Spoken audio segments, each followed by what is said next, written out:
When I see birches bend to left and right, across the lines of straighter, darker trees, I like to think some boys has been swinging them. But swinging doesn't bend them down to stay as ice storms do. Often you must have seen them loaded with ice a sunny winter morning after rain. They click upon themselves as the breeze rises, and turn many-colored as the stir cracks and crazes the enamel.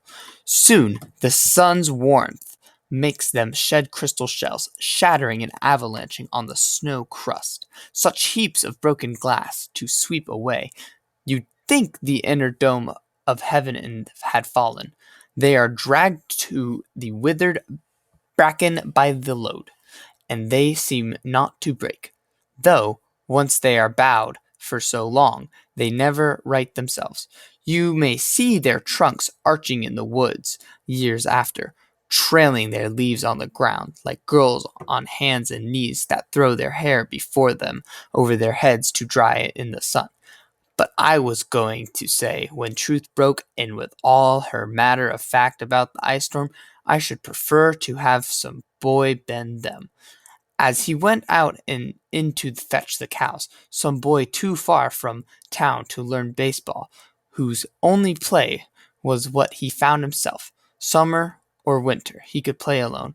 One by one he subdued his father's trees by riding them over and over again, until he took the stiffness out of them, and not one but hung limp, not one was left for him to conquer. He learned all there was to learn about not launching out too soon, and so not carrying the tree away clear to the ground.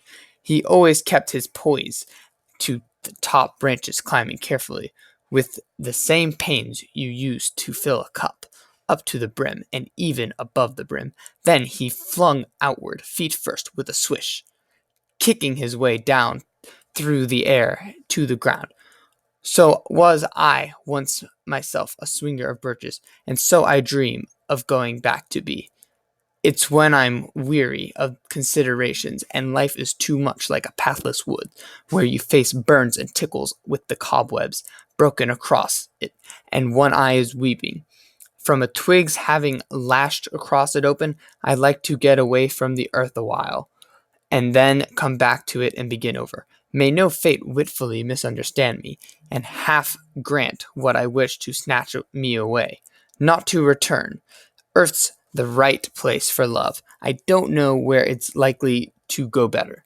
I'd like to go by climbing a birch tree, and climb back branches up a snow-white trunk, toward heaven, till the tree could bear no more, but dipped its top and set me down again. That would be good going and coming back.